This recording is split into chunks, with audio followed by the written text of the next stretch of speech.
Assalamu alaikum wa rahmatullahi wa barakatuh. يسعد مساكم جميعا, and I would like to welcome all of you for our third workshop, inshallah, which is going to be about clarity, flow, and coherence in academic writing, presented by Ms. Sarah Ansari. And Ms. Sarah, thank you. The floor is yours. You may start now. Thank you very much, Dr. Basim. I'm starting the presentation at my end.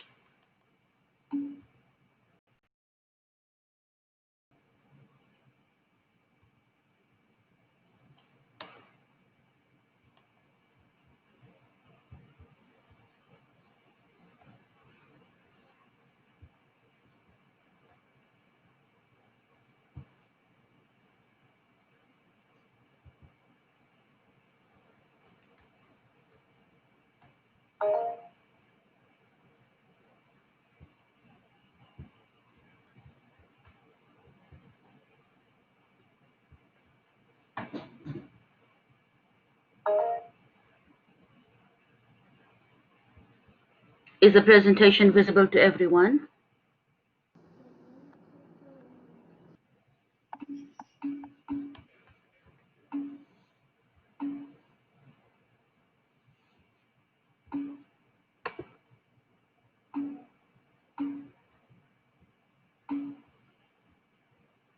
Okay, perfect, please.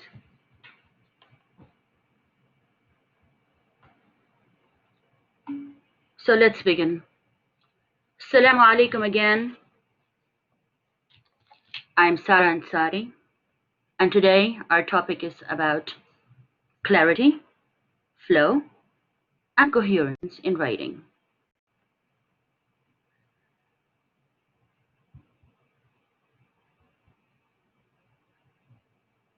Now, what do we mean by clarity and flow in terms of writing?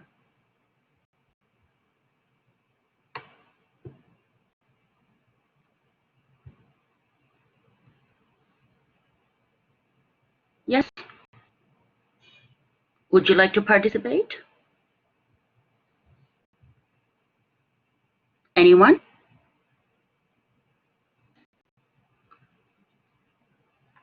Typically, when we say clarity or flow, we mean writing that doesn't have hiccups. Yes, Shuk. Thank you very much. I can see what you wrote in the chat box. How easy it is to follow through what we wrote. That's what you said. Definitely. It is very important to be able to follow through what is written. Why? Quite simply because the readership is not in a position to enter the head of the writer and retrieve all the information that the writer intended without the writer doing certain things to the writing. So very often what we find is that there is a gap between what the writer wrote and what the reader read. And if we should bridge this gap, if we should narrow down this gap, that means we are going to have to do certain things to polish our writing, to make sure we are crystal clear what we're saying or what we're doing. Without this, our writing is going to have things missing.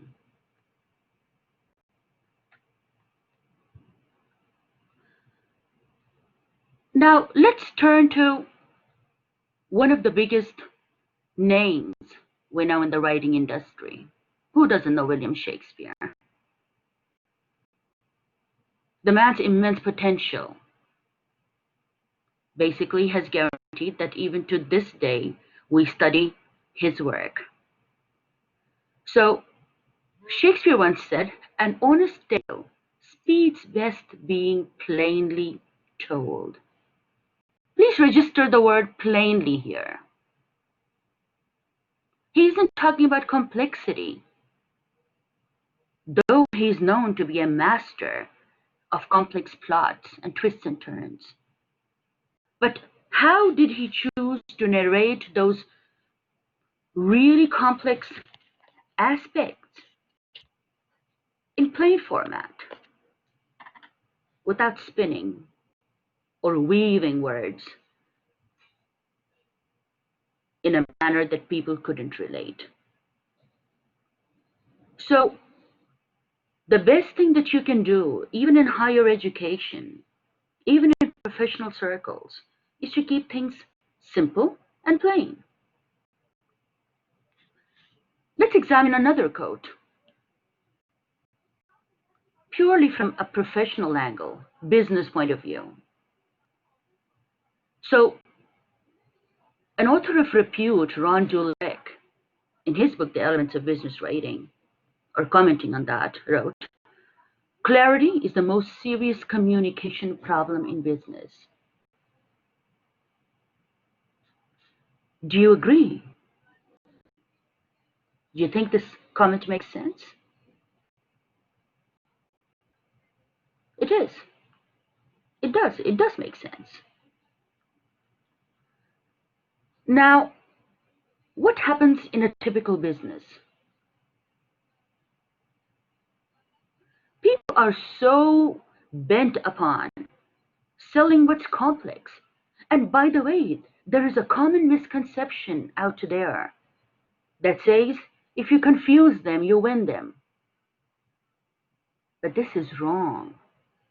This is outright wrong. Thank you, Mr. Shadi.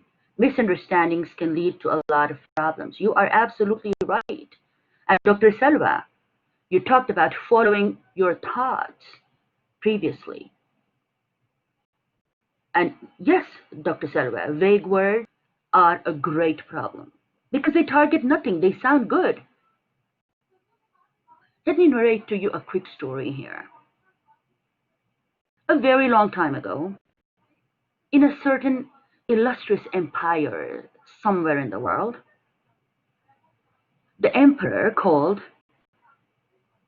an artist of repute to come and entertain him. Now, this artist was known for his songs. He went right to the court and he sang his best songs, one after another, after another, after another. He kept singing one by one. The night ended. The emperor was happy. Now, why did the artist sing throughout the night?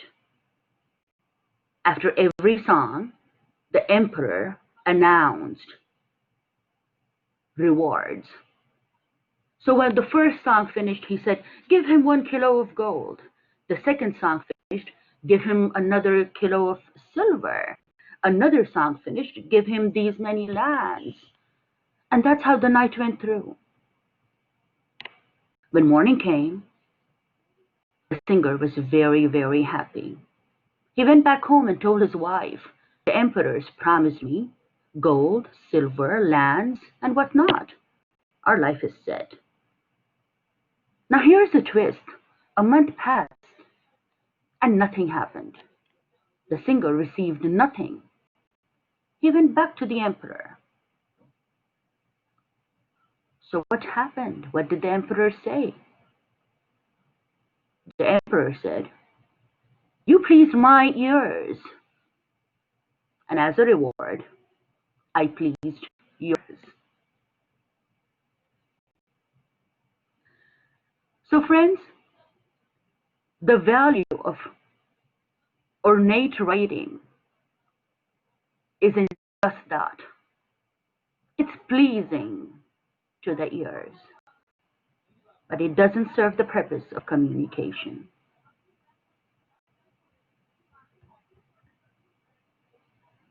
Did you like the story?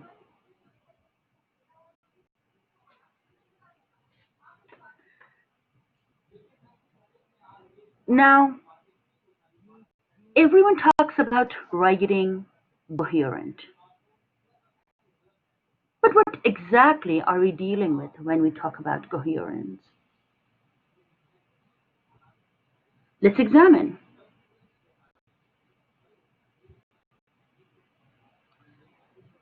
First and foremost, as we just discussed, we mean clarity. How clear can clear be?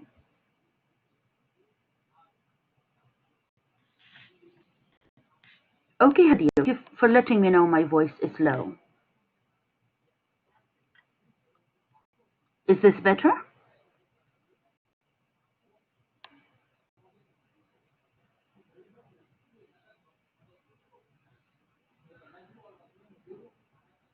Thank you very much for asking me if I can maximize the presentation. I'm afraid then I will not be able to see the chat and interact with you. On the other hand, you can maximize your screen. Okay? So if anyone is having with the size of my shared screen, please try to work at your end. Because otherwise I'll have to make it one-sided. I will not be able to see your chat responses and your comments. Thank you for understanding. And thank you, Mr. Shadi, for letting me know my voice is clear. So, clarity. At what level are we talking about clarity? Now, keep in mind, please, that these aspects are especially relevant when we're talking about entire texts. So, in terms of clarity, we want to make sure all the main ideas, the main idea and all the sub-ideas are clear, for example. We also want to make sure there's unity. Now, what do we mean by unity? That a paragraph looks like it's united, it's connected, it's about the same thing, it's related. Thank you, Mr. Bender. And then we also mean the same kind of unity, relatedness between paragraphs of the longer text, the bigger picture. So not only do we want to see a relationship between sub-ideas, but at each stage, these should connect to the main ideas. So basically, we mean we don't want to lose track of anything from the start to the finish. It should be combed in such a way that people reading any part of the piece should be able to relate to the piece itself without having to constantly backread, without having to constantly figure out.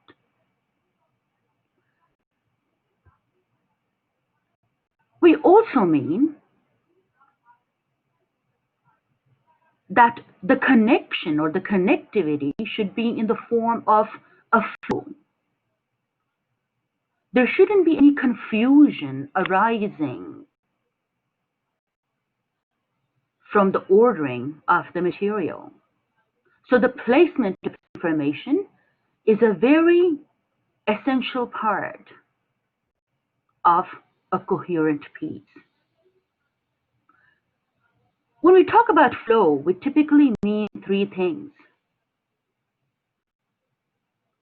Of course, we want to see that it's logical. We want to see that it's consistent. We especially also want to see that it is concise. Sure, Fatima. I'll try to increase my own volume. So we're talking about the flow in terms of what's written being logical, the devices that we use being consistent, and the information being concise. We will talk a bit more about this in a minute. Now, How do we make things concise? Everyone talks about concise talk, right? But what do we mean? So, for example, if you have any redundant words, redundant, things that are not in use anymore. So if you have any redundant words, yes, please go ahead and remove them. For example, everyone talks about last but not the least. We don't want that. Why must we say last but not the least? Or without much ado, right? So if we don't need something, please remove it. And then remove any unnecessary qualifiers that you have. If a description isn't needed, remove it.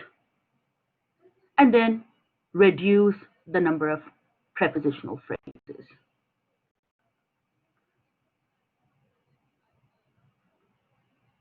Now, coherence isn't possible without cohesion. So what do we mean by cohesion? Now, in layman's terms, cohesion is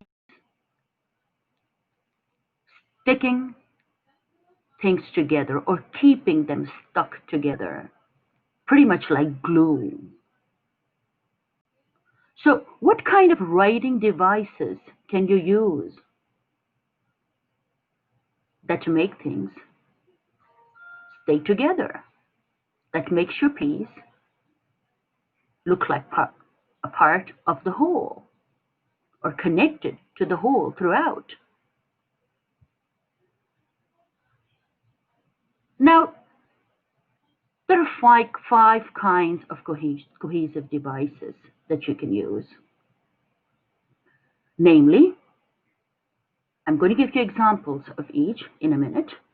Reference, ellipsis, conjunctions, grammatical substitution, and lexical substitution. So what exactly do we mean by each? Mr. Shadi, I will visit the slide for redundant words again. Okay? Let's finish this. I will come back to giving you more examples.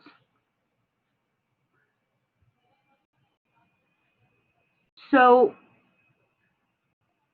for example, in terms of reference, you first wrote boy, and then obviously it doesn't make sense if you're going to write boy again and again. I met the boy. The boy was wearing a green shirt. The boy was smart. That doesn't make sense, right? So then you start to use other words that refer to the same entity, the boy. Some you're going to use synonyms. Other times you're going to use other words that reference. The second type, ellipsis, means when you don't use the repeat word anymore. So for example, you're talking about a song. It's all right to say the second time or the third time, I love another, instead of saying I love another song again. Or can you sing one more song? So instead of that repeat, you can just stop at one more. And this more is then about the song. So when you're able to drop things, or when you choose to drop things, the sense is already incorporated into the message, the text. And then, of course, conjunctions. Now, substitution means replacement. So, for example, you're talking about bears or any other, noun, and then the next time you're going to substitute those in other words. So, for example, everybody knows that a grizzly is a bear. It can't be a lion. It can't be it's something else, another animal. And also polar ones, for example. So the reference is again towards the bears. When we use these devices, we make reading more relatable. It's definitely interesting, but it also helps to serve the purpose of providing additional information. Similarly, in lexical substitution, you're going to substitute at the level of the lexis, the words themselves.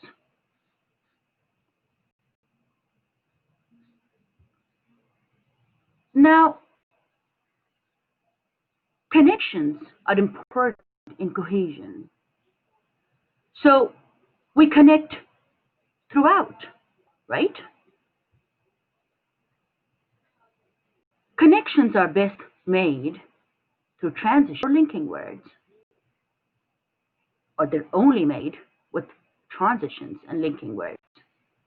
And then, once again, we mean not only at the level of sentences within paragraphs, but also between paragraphs themselves, at the level of the paragraphs and then beyond the paragraphs, between paragraphs of the, uh, as in terms of the entire piece.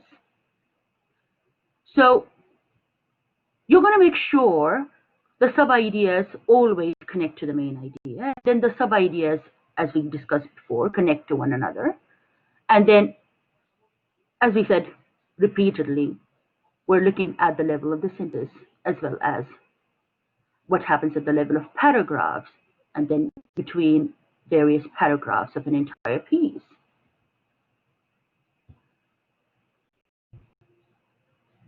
Now, where all can we use these linking words and transitions? We can see them in terms of addition, comparison, contrast, time, location, for cause and result, to emphasize something, when you want to start something or introduce it, or to conclude, to sequence, summarize, explain, provide examples, evidences, and all that. I'll quickly share a chart with you. This chart is also going to be provided to you as a handout so that you have something for concrete reference in the future. Here it is. So each of those concepts with examples of expression. So for example, you're talking about similarity. And then of course you can say just as, also, in the same way, likewise, or similarly, right? How do you talk about contrast? Obviously using words that showcase the opposite, like but, however, in spite of, on the one hand, on the other hand, nevertheless, nonetheless, yeah? And all of those things in the list. How do you talk about sequence? First, second, third, first of all, firstly, right? Next, then, finally. Or time. At last, after, afterwards, before, yeah? Earlier, immediately, and all the other things in the list. How do you talk about example? For instance, for example, namely, specifically, to illustrate. And what about when it's place or position? Above, below, beyond, in front, at the back, nearby, yes, adjacent. What about cause and effect? Accordingly, consequently, hence, so, therefore. Thus, what about when you're adding more things? When there's addition. Additionally, again, also, as well as besides, right? Further, furthermore, moreover, etc. And then when you're concluding or summarizing, finally, in brief, in conclusion, to sum up, to summarize, right? In summary. So, quite simply, by mindfully adding such expressions, we will be able to give our writings greater clarity and flow because they're going to be cohesive. They're also going to be more coherent. So, what are we waiting for? Let's see if we can apply.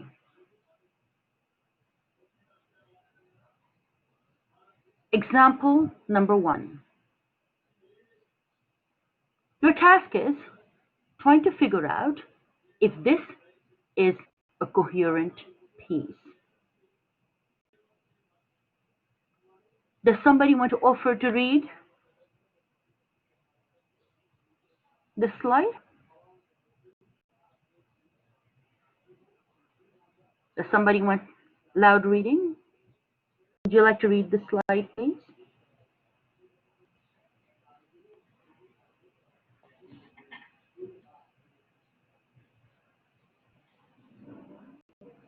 Miad, you're asking me, can we use different words or do we have to go with one word all over the paper? Miad, it is okay, as we examined a bit earlier, it is okay to have substitutions. Actually, it's desirable. Why just okay? Right?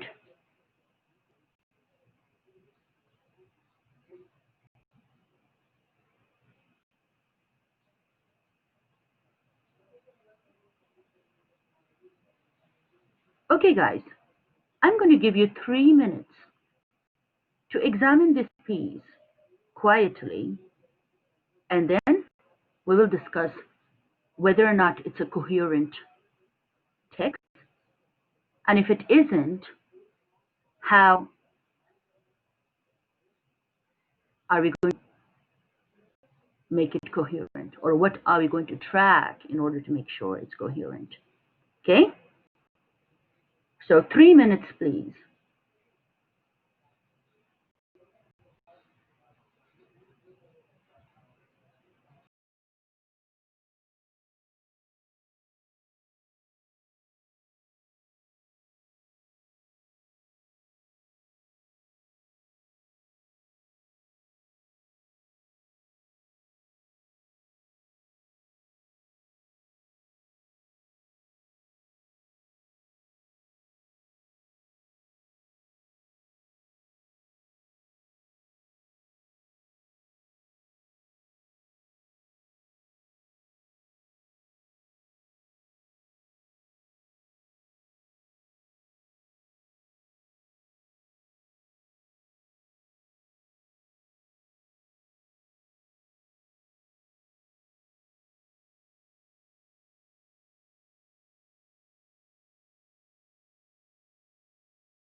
Thank you, Huda.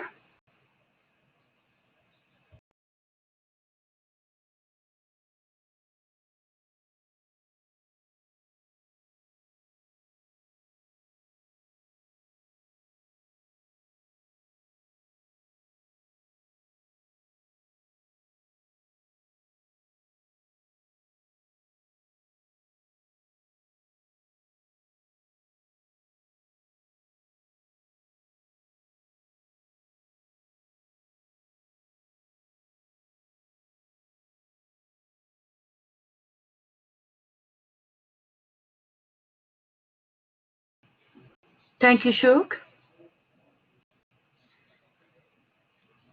Thank you, Asma.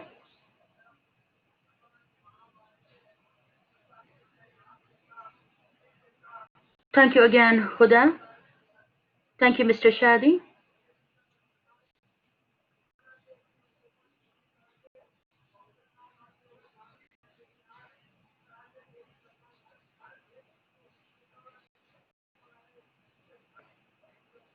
Okay, our 3 minutes are up. Thank you, Dr. Salva. Okay, guys. So Dr. Salwa says she can hardly follow the sentences. Mr. Shadi said we can replace some words to make it more coherent. Huda said, without mentioning the name of the young man, the writer didn't mention the name of the young man, but mentioned the names of the rest. Shuk talked about she can't tell who the twins are. Definitely. Asma said the paragraph is not related.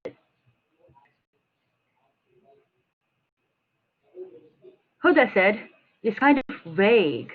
So there is an order, but it's still vague. Definitely, everyone.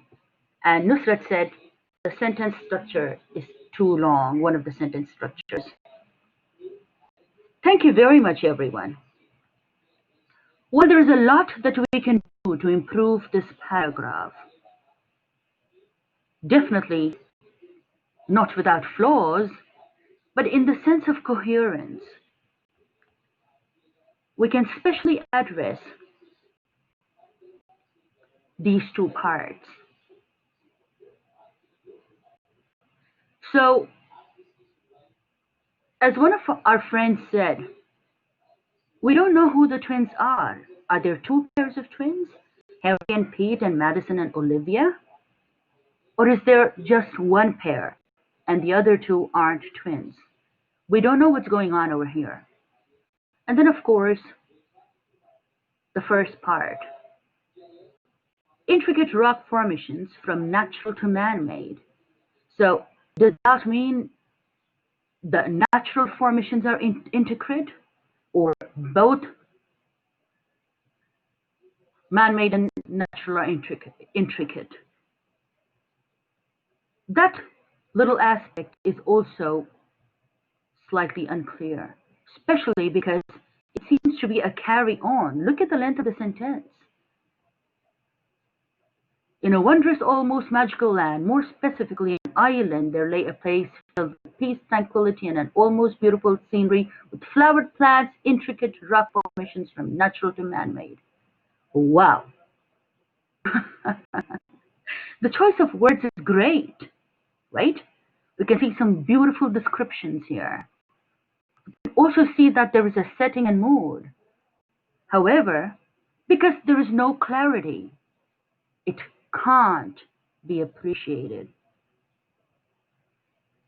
I'm still struggling to find out whether even the flowering plants were man-made. So was it a reference to the intricacy, or was it to, the plants being both artificial and natural, as well as the rocks being, artificial as well as natural, right? So there's a lot that we can do in order to improve this particular text and give it the leverage that it deserves. Yes, Nusrat, there are repetitions as well. And when it's unnecessary, remember, we can drop things. Now let's examine a second example. Here, I'm going to give you 2 minutes. 2 minutes of quiet time, and then we'll discuss. Okay?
Thank you very much, everyone. Yes, definitely we can see several grammatical mistakes, punctuation, yeah, definitely. Thank you, Shok. Huda, subject clarity, definitely.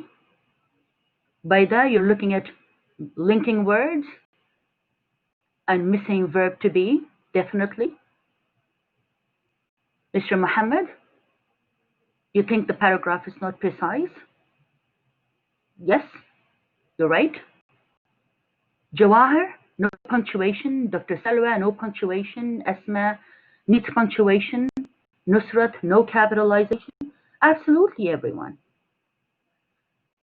Especially in terms of clarity. What are we looking at? Where do you think, other than all of the elements that we just discussed? Yes, Mr. Abdullah, definitely no punctuation and capitalization, just like so many others said. Now, two parts that struck to me as particularly unclear or ambiguous or without having defined boundaries are these. So we have to stay strong, have positivity, wrong word, positively on our side, no matter how hard it gets, right? Now, that particularly interfered with comprehension. And then the second part, to mention something, it is easy to say example. Now, the writer is trying to say, it's easy to say become an example, but it's very difficult to become one. But you can see over here that because of lack of clarity, the message got lost. Dr. Salwa, yes, we can see it as, needing summarization, but we can also see it as needing additional information or uh, additional sets of words and phrases because we want to be able to further clarify.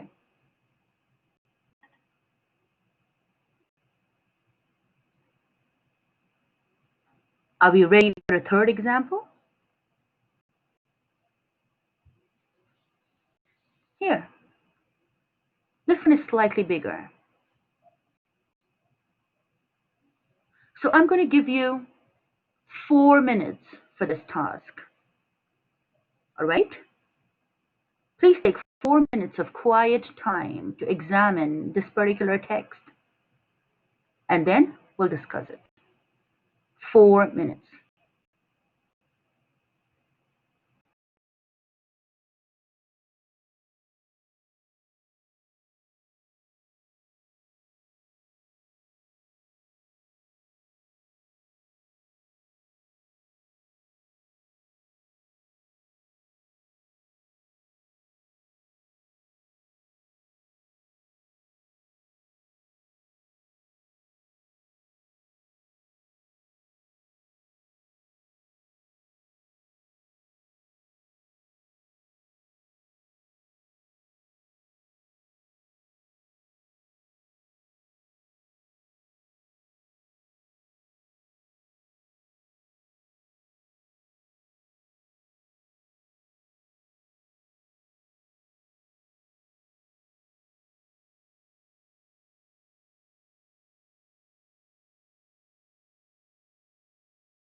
Yes?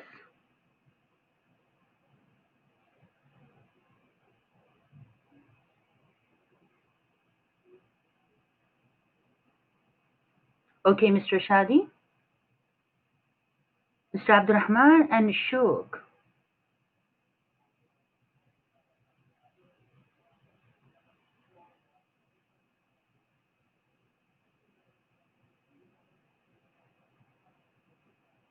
Thank you, Mr. Bandar.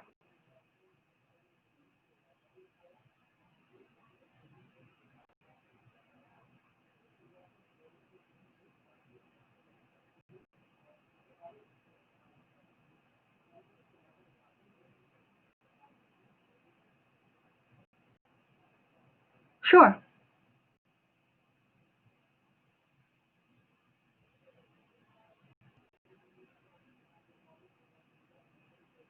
So if there are two things that you could change here, what do you think those would be?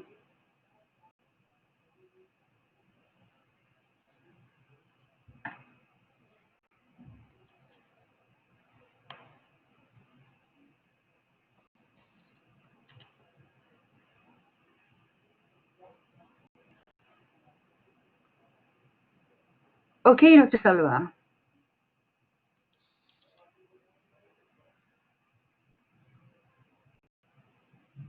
Hmm.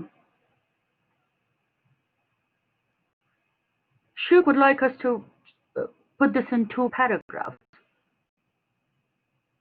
To be honest, friends, how we choose to fix these issues is entirely up to us. There can be numerous possibilities, right? Mr. Banda, you find lots of ands. Huda found the first and the last sentences good, but the body was full of mistakes with overlaps, and she thought that was confusing for the reader.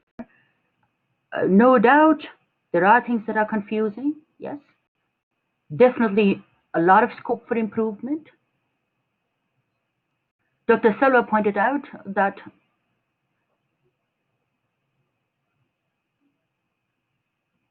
a great sense of, okay, so Dr. Selva pointed out lack of clarity in this part. He is very talented in other fields, as having a great sense of direction and our visual learners. Okay, and punctuation. So Dr. Selva also offered shifting the commas. Mr. Abdullahi, you think the first sentence is too long? Sure. And Huda wants to comment on the effect of positive reinforcements, and padding the effect would help maybe. All right. Perfect, guys. Let's look at some of the previous comments.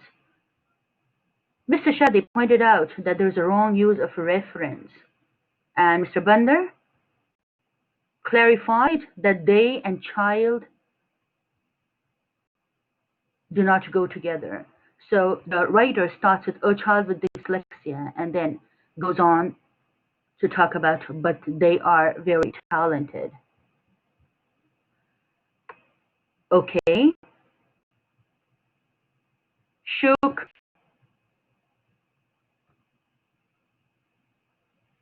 is wondering if the flow is inconsistent. And let's see if I have more comments. Okay, so that's it. Those were the comments that we had. Now, I especially wanted to draw your attention towards these major lapses. Now, in terms of whether a child and they go together or not, well, this is a topic for talk. We can do this after the session, okay? But, for example, if I had to immediately comment on clarity or the lack of it, I would probably target these 2 aspects or these 2 parts of the text. So they're talented in other fields, such as having a great sense of direction and are visual learners. So for one, fields and direction and ability, to me, can't be pulled together. So what does having talent in, in certain fields have to do with, in that sense, directly with someone's ability as a visual learner or their great sense of direction? So these are,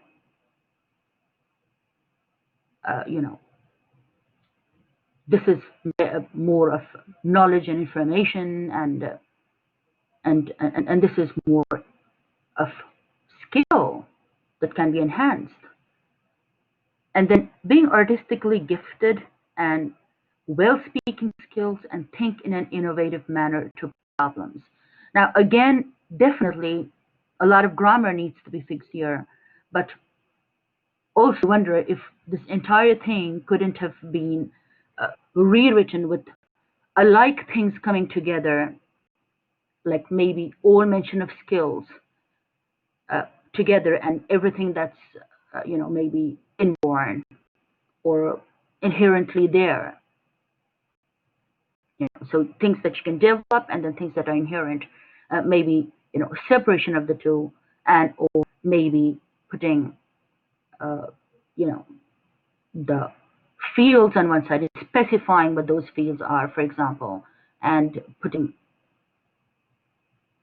skills and innate qualities on the other side, or maybe just kind of separating the threads. Dr. Silver talked about sensory and motor skills. Yes, the writer may or may not have information of what sensory skills are and what motor skills are, and so we don't know if the writer is equipped to add more scientific details. But in whatever sense they understand it, whatever level they understand, if they are able to kind of separate the threads, I think it will help them give their writing, uh, you know, greater elevation. Nusrat, you're saying could have been written. It could have been written in the form of a list. Uh, no doubt about that, Nusrat. Whether or not the writer thought listing was important, uh, definitely just pooling things, like things together and separating them from unlike things would have done the job. And yes, of course, for additional clarity, or if the writer is, of that kind of, you know, uh, has that kind of, you know, desire to introduce organization, then yes, why not? A list can serve the purpose. So let's move to the next slide. And now over here, I'm not going to offer my take, okay? But I do want to say something here. I'm not expecting that you will dish out each and every issue with the writings. Because remember, things are actionable when there is a limit. So if you sit down to dissect each and everything, you're not going to be able to provide the writer with constructive feedback. Because your feedback needs to target two or three most pressing issues with whatever it is that you're giving feedback on, right? And of course, by the side, you can track all the other things that you would like to talk about given that kind of opportunity, right? So please try to see if you can limit yourself to one or 2 points that are pressing, that are essential. Yes? And just for your information, and I felt this would make things more interesting, I have used original writings. So I actually got people to sit down and write things hurriedly, right? Because I wanted that there should be spelling mistakes, that there should be capitalization and punctuation errors. I wanted that there should be a lot of issues with those writings because I wanted to give them, that authentic feel, right? And I'll share with you at the end a bit about who the writers were. Okay, look at this.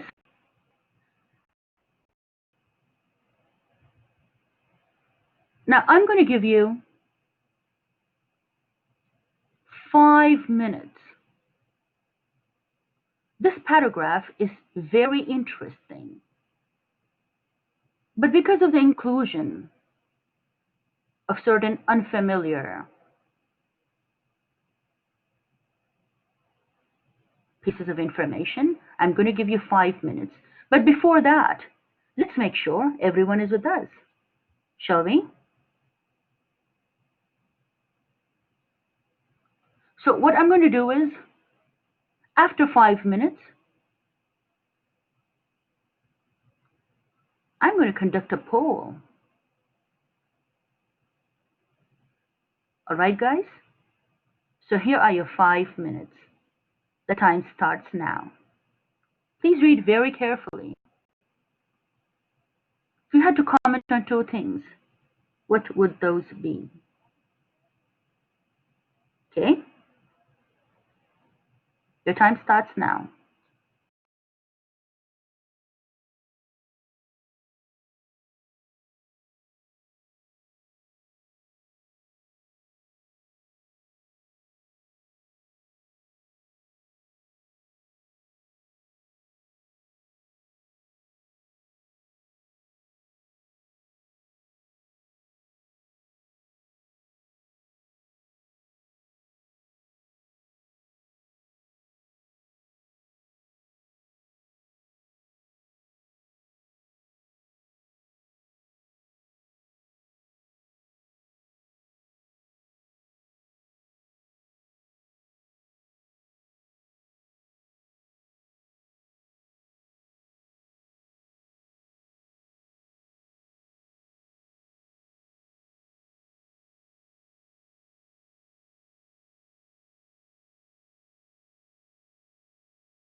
So I can see some responses coming in already.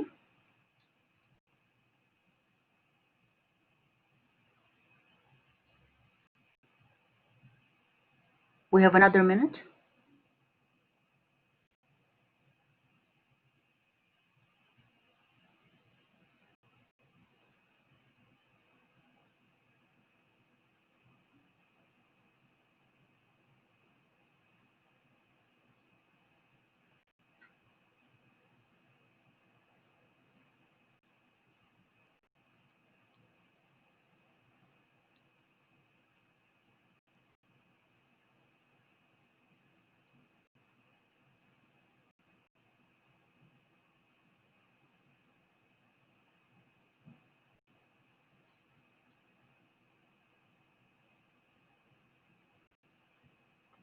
Has everyone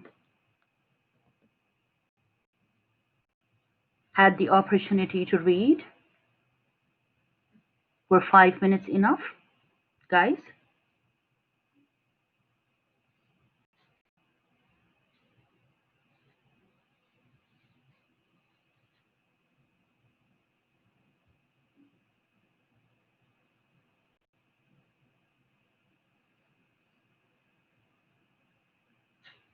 So let's see whether or not we've been reading, right? Okay, guys, hold your answers. I can see them, but I won't read anything out loud, all right? First, let's see.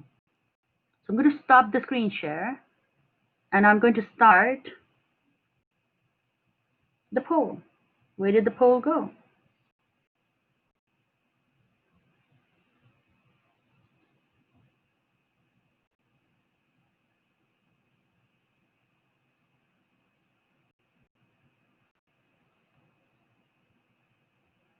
Wow, the polling button has disappeared. Where did the polling button go?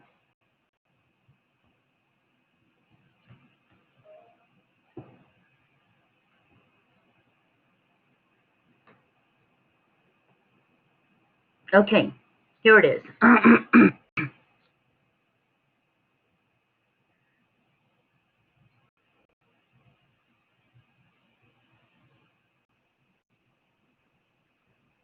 Thank you very much, the writing team,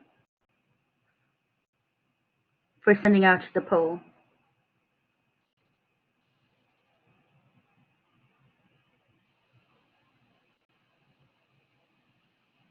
So how many of you thought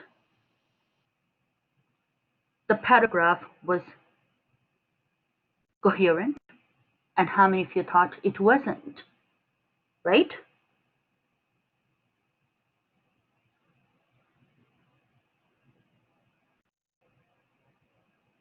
Is it coherent? Yes. Isn't it coherent? No. Please choose.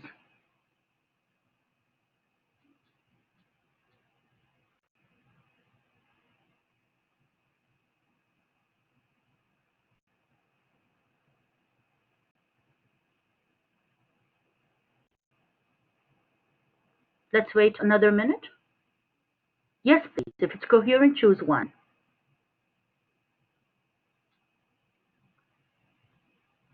Obviously, as I said before, because we're using authentic writings, we are not using tailored writings, right? So none of our examples, none of the examples that feature in this webinar, in this interactive workshop, are going to have completely correct responses and completely, wrong responses in that sense, right? Because this wasn't tailor-made. I wanted to bring a touch of authenticity. And this is why our examples are very real. There's a lot that can be done in terms of improvement, isn't it? And we'll be very happy to discuss all the aspects that we can do to improve at the end of the workshop or post-workshop networking. All right? Okay, so I can see some responses here. Not only do we have answers in the chat box, but we also have some people responding to the poll, right? So we can see that most of the people have chosen one. That's good. I kind of wanted more people to participate because there are 74 attendees right now, but thank you very much.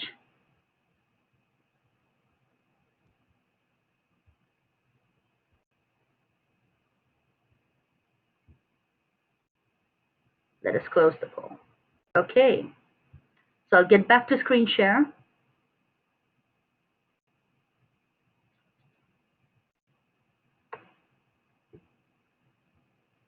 And now let's continue examining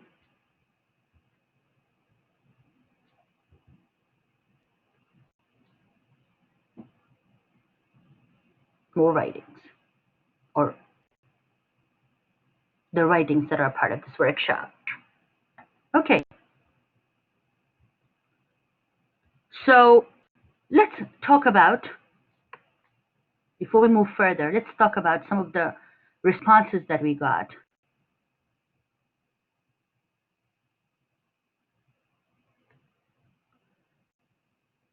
So Shuk talked about the last two sentences, and I wanted to talk about this last, but she said overall it's good. Huda agreed with Shuk, Asma agreed with both Shuk and Huda. Baida said it's good writing. Nusrat and Dr. Selva found this particular writing to be better than the previous ones. Nusrat and Dr. Selva, you are absolutely right. Do you know why? An adult who's also a professional wrote this particular piece for our slides. No doubt about that. And Mr. Abdullah said the same thing. It's better than the previous ones. And Wahib thought the second sentence was too long. And Bandar wanted to draw attention again towards the last sentence. And Huda informed us a little bit of the technicality. Good structure, she says. Acronyms are written in parentheses, and the last two sentences, however, are not clear. Bandar did not follow. Dr. Selva wanted summarizing in the last sentences. And Mr. Ahmed wanted to ask if it was necessary to define UNESCO and ICH. Mr. Muhammad didn't find a conclusion, and okay. And then we went to the polling, and Mr. Bandar said the last sentence is not probably connected to the idea of intangible things. Now, a little bit of discussion here in terms of contribution from my side. To our friend that asked if it was necessary to elaborate, I think it is.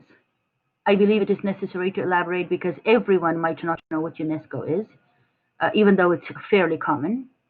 But for example, a lot of people around me get confused between UNICEF and UNESCO. And ICH is something I wouldn't expect anyone to know. And I didn't know it myself until I read about a certain article that featured somewhere in one of, in one of the textbooks that I was dealing with. What about the last line or the last two lines? We've had 2 or 3 people comment on this. My take is, yes, Mr. Muhammad, these are organizations. UNESCO is very much an organization that belongs to the United Nations. And yes, they're international. Thank you very much for those inputs. And yeah, so the last line or the last 2 lines are the missing conclusion. Yes, definitely these are things that we can track. There is definitely no conclusion. Maybe there was more that needed to be written in this piece. There is nothing in the text that gives an indication of whether the paragraph needed to end here. So we are not aware of whether the writer wanted to add more information or if the writer just forgot to summarize or didn't summarize and conclude. And the last 2 lines very specifically, yes, I thought, of even merging the 2 slightly differently. Merging the 2 in order to make them, kind of slightly different. So, for example, this list has a number of cultural aspects to safeguard, and then maybe add namely the divers of Jeju Island and Falconry, right? And then remove those additional lines or those additional phrases. And alternatively, instead of putting a full stop here, we could have put a comma. And okay, Dr. Silva, you say two of these were recent additions. As okay, sure, yeah, such as, or for example, or maybe just a dash in order to clarify further. Mr. Bender, we can write the name in full and refer it back to the acronym. Yes, Mr. Bender, vice versa. We can do it this way or that, definitely. And to be exact, in terms of writing proper academic papers, that's what we do. We write the full form first and then refer it back using the acronym. So yes, if you're sitting down to write a research paper or a proper academic text, then yes, definitely that's what you're going to employ. And Mr. Bender again said the last sentence is not followed by the idea of intangible things. This is what he said previously. Mr. Bender, then again, maybe it is, because divers of Jeju Island and Falconry are pretty much intangible because these are references to those things. So performance art, craft, knowledge, right? So the divers of this particular place and falconry have a lot to do with knowledge and, in that sense, performance art. I see those two connected in that sense, and therefore my take is that these refer to intangible things. Definitely not the only way in which we can convey this message. Yes, several other takes can be considered. So let's move on to the next one. All right. Now over here, we have some very visible cohesive devices. Okay, very apparent. Now our job is to see if these are sufficient. First of all, where are the cohesive devices? And then secondly, are those enough? All right. So I'm going to give you 3 minutes for this task. And over here, let me acknowledge one particular participant who gave some interesting feedback. Oh, let me scroll up. Nusrat. Nusrat gave us a feedback that 5 minutes were more than enough for the previous task. Thank you very much, Nusrat. I was looking forward to receiving some feedback in terms of whether or not the time that is being allocated is sufficient for us. Okay, guys? So we're going to take 3 minutes to examine this text, and then we'll discuss.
Hello?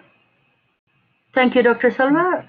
Yes, we am, because I turned off the mic in order to let the participants think.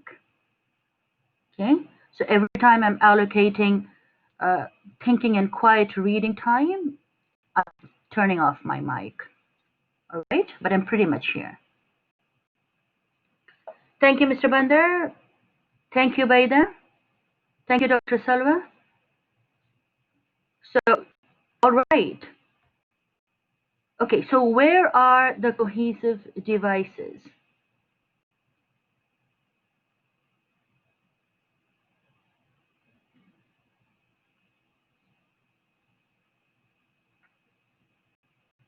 Thank you, Nusrat, for pointing that out. To be honest, we have no way of finding out if the writer wanted to write more or if the writer meant to conclude. So yes, if the writer was going to conclude, it should have been lastly or something similar in a more conclusive sense.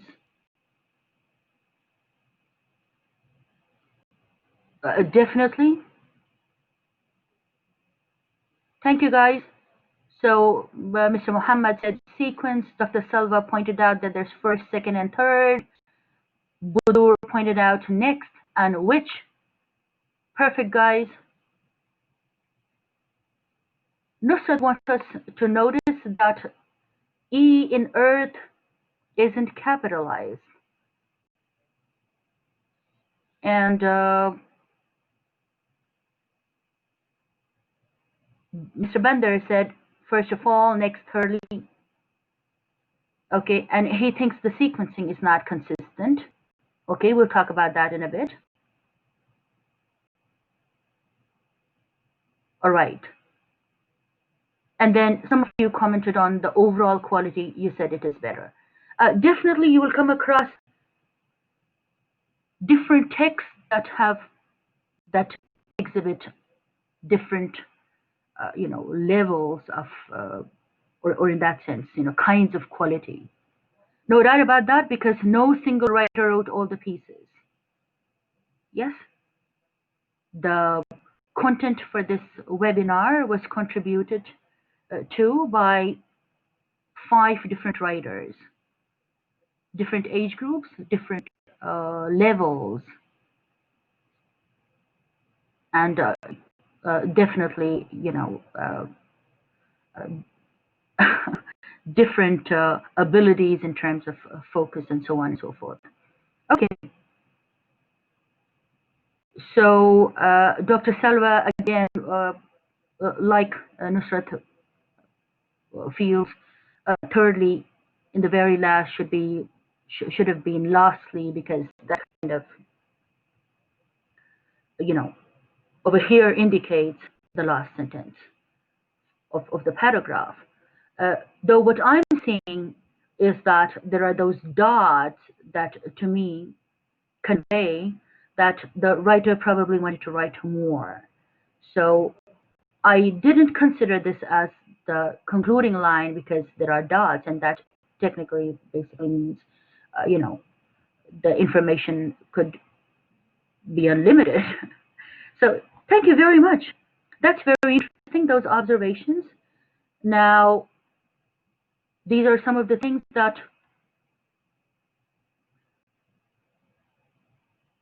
I wanted to bring to your notice, some very obvious ones. Yeah?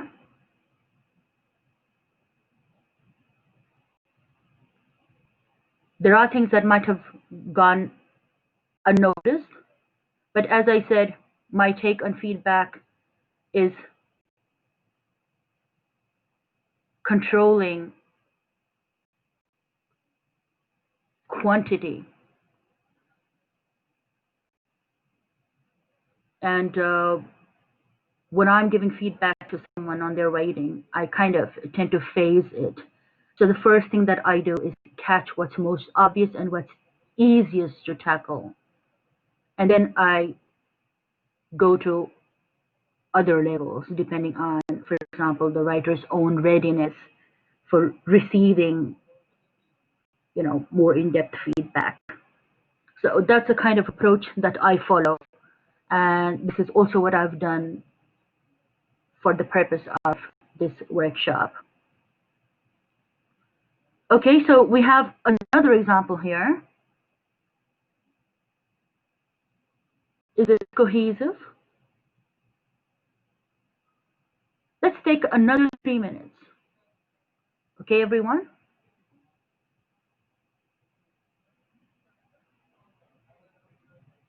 Some already receiving responses. Thank you, Badr. Let's wait for others to comment.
Okay, guys. So Budor says weak language. Nusrat finds that the first sentence seems to be a continuation of the previous paragraph. Okay, Nusrat, thank you very much for that observation. This also answers Bandar's question, Bandar's first question. Where is the first hand? Mr. Bandar, this could very well be the start of another paragraph, right? And according to me, had shook laughing, and Bandar wanted to replace it with I think. Sure, that's additionally clear. Mr. Ali, yes, about the attendance, Dr. Bassem will clarify. And the paragraph needs synonyms, Dr. Salva feels. And Budur noticed that it's a continuation to something previously. Yes, Budur, we just talked about that. And Budur also wanted there to be, us to note the expressions. Again, definitely a lot that we can comment on in order to fix or make this better, yes, but something that immediately catch our attention are these, yeah. Now, in terms of weak language, Budur, I don't know how you would like to classify weak, But for me, if the clarity part is tackled, it takes care of the weakness, the weak aspect, right? Okay, guys. So we've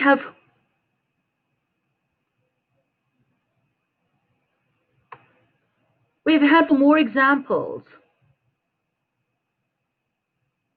right? That we can consider, but I would now like to go to the concluding slide.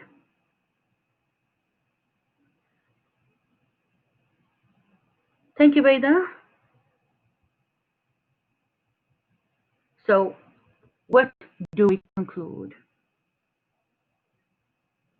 from what we discussed today? Can someone help me recap?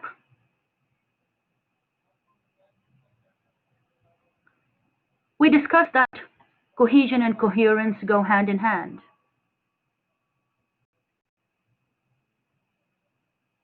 If something needs to be coherent, it needs to be cohesive. First and foremost, we found out that clarity needs to be considered. Any measures that we take in terms of clarity, whether it's in terms of adding information or removing information, if it adds to the overall clarity, then yes, it belongs. To validate that,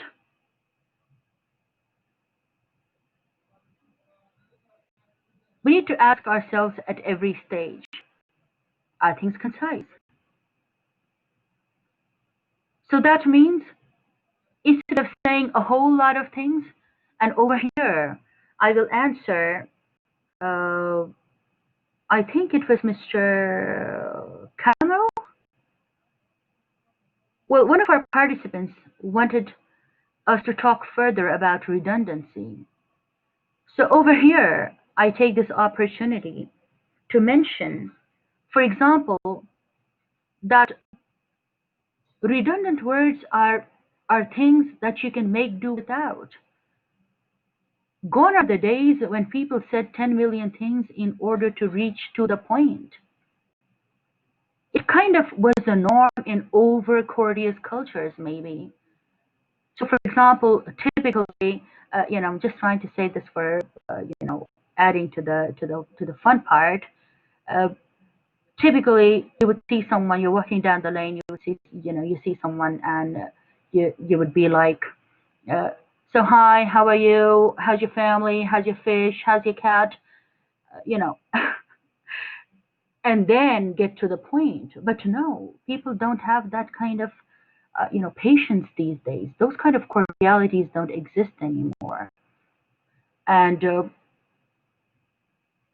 clarity is best kept direct. So to make things concise is to keep things direct. So for example, don't say each and every, just say each or every, right?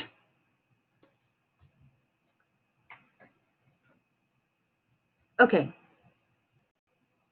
We explored how we need to connect, how we need to keep track of the main idea at all points of time. Even as we inject sub ideas,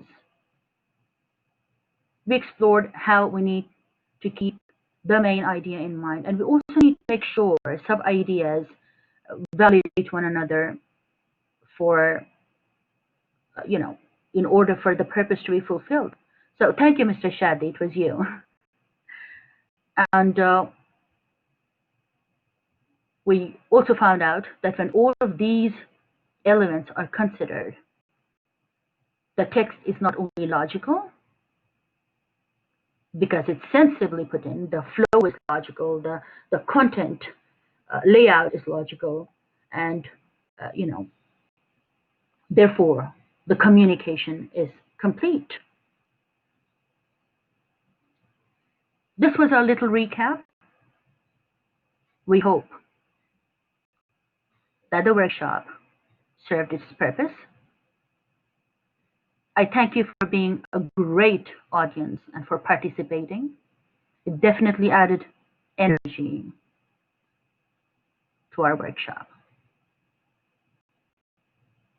We wanted this to be an interactive one, and sure enough, your presence and participation made it interactive.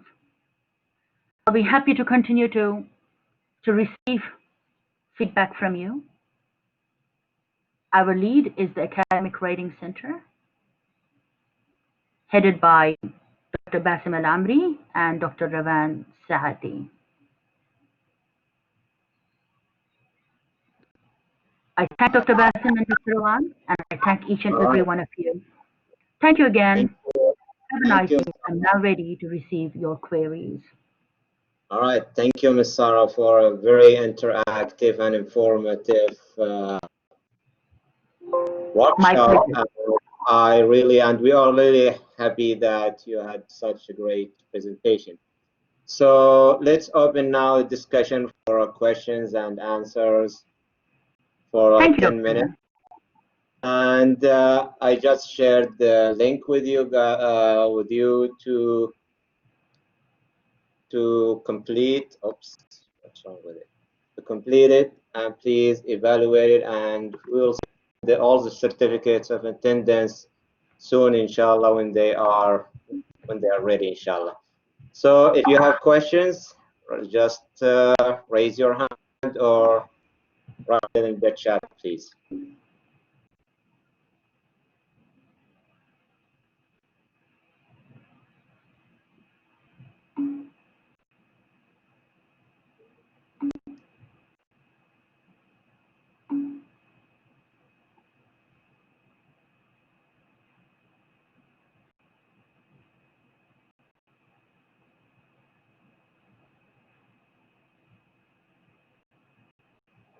All right, so let me try to fix this.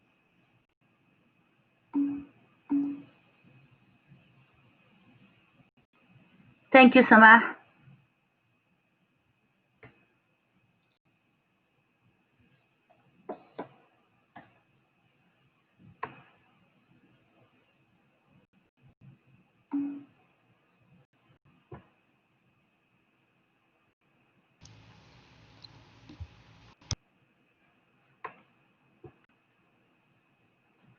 Charlie, Dr. Basim is taking care of the access. Okay? Yes, thank you for your patience, everyone. Thank you, Baidat. Thank you, Mr. Ahmed. Thank you, Mr. Ali. Please hold on a bit. We're taking care of the access. Thank you, Mr. Bandar. We're taking care of the access.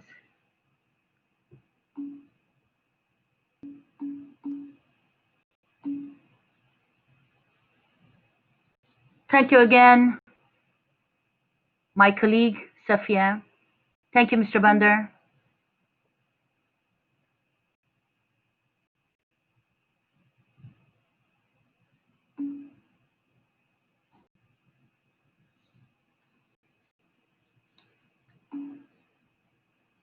Thank you, Shuk.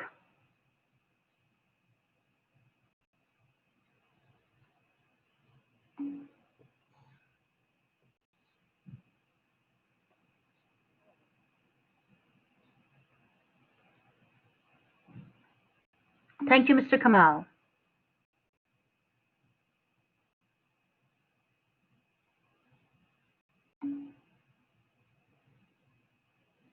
Thank you, Mr. Mohammed. Yes, the link works now.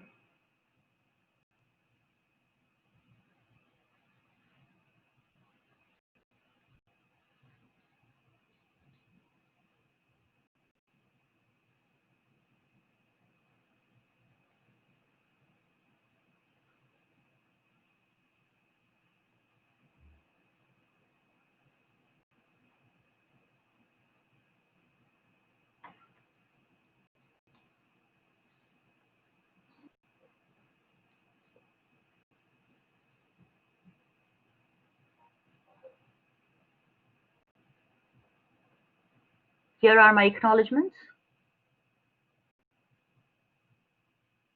A huge thank you and shout out to the Academic Writing Center team.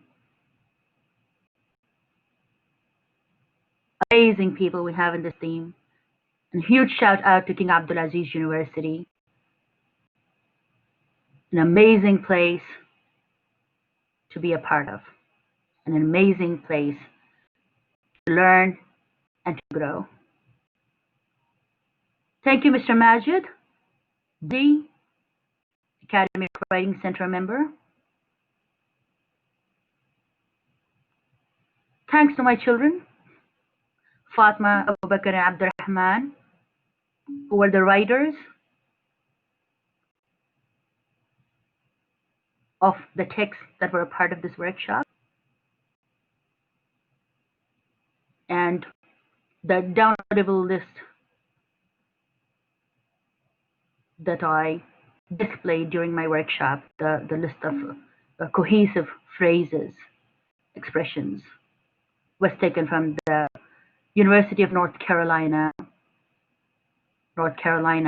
Writing Center. Thank you again, everyone. And once again, a huge round of applause to Dr. Van and Dr. Bassin. All right, thank you, Ms. Sarah, and please take some time to complete the evaluation form and also to get the certificate of attendance. Thank you, guys. I'll see you next week. Our next week's workshop is going to be about grammar and punctuation errors. We'll see you, inshallah, next week at the same time, same place here. And thank you for attending the workshop. I'll see you next week, inshallah. Have a good night. Thank you, Mr. Ahmed. Thank you, Dr. Salwa. Thank you, Sharifa. Thank you, Hadil. Thank you, everyone. Don't forget to finish the form.